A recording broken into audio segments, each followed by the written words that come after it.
রাজ্যের সর্ববৃহৎ উৎসব দেওয়ালি মেলাকে ঘিরে বর্তমানে মাতাবাড়িতে তোড়জোড় শুরু হয়েছে। আসন্ন মেলাকে কেন্দ্র করে সমস্ত দায়িত্ব বিভিন্ন দপ্তরকে ভাগ করে দেওয়া হয়েছে। পরবর্তী ৩০ অক্টোবর সভায় সমস্ত কাজের পরিকল্পনার হিসাবপত্র পেশ করা হবে বলে সংবাদ। আগামী ১০ ও ১১ নভেম্বর রাজ্যের ঐতিহ্যবাহী দীপাবলি উৎসবকে ঘিরে চলছে জোরদার প্রস্তুতিও।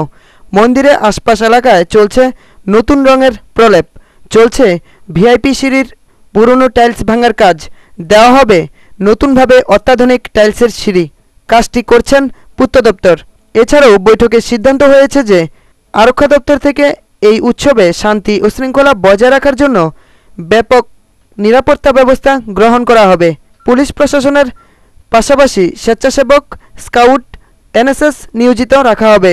মাতাবাড়ির সঙ্গে যুক্ত প্রতিটি রাস্তার সংস্কার করা হবে। মন্দির ও মেলা প্রাঙ্গণে পর্যাপ্ত পরিমাণে আলোকসজ্জার ব্যবস্থাও করা হবে। ভিটিবিলি, ট্রাফিক নিয়ন্ত্রণ, গাড়ি পার্কিং, অ্যাম্বুলেন্স ও অগ্নি নির্বাপক, পানীয় জল এবং স্বাস্থ্য পরিষেবারও ব্যবস্থা রাখার সিদ্ধান্ত নেওয়া হয়। মেলায় বিভিন্ন সরকারি দপ্তরের উন্নয়নমূলক প্রদর্শনী মণ্ডপ খোলা হবে। তথ্য ও সংস্কৃতি দপ্তর থেকে সাংস্কৃতিক অনুষ্ঠানেরও আয়োজন করা হয়েছে। তবে এই প্রথম ধন্যমাণিক্য মুক্তমঞ্চে এক নাগারে প্রায় ২৬ ঘণ্টা সাংস্কৃতিক অনুষ্ঠান পরিবেশিত হবে বলে খবর।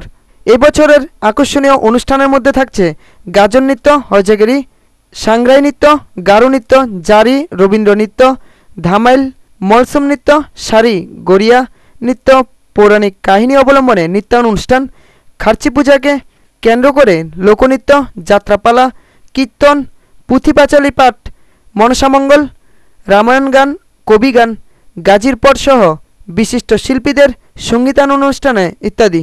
মূল মঞ্চ ছাড়াও শুধুমাত্র উপজাতি শিল্পীদের জন্য আলাদা একটি সাংস্কৃতিক মঞ্চ এবছরও থাকছে, জানিয়েছেন মেলা কমিটি।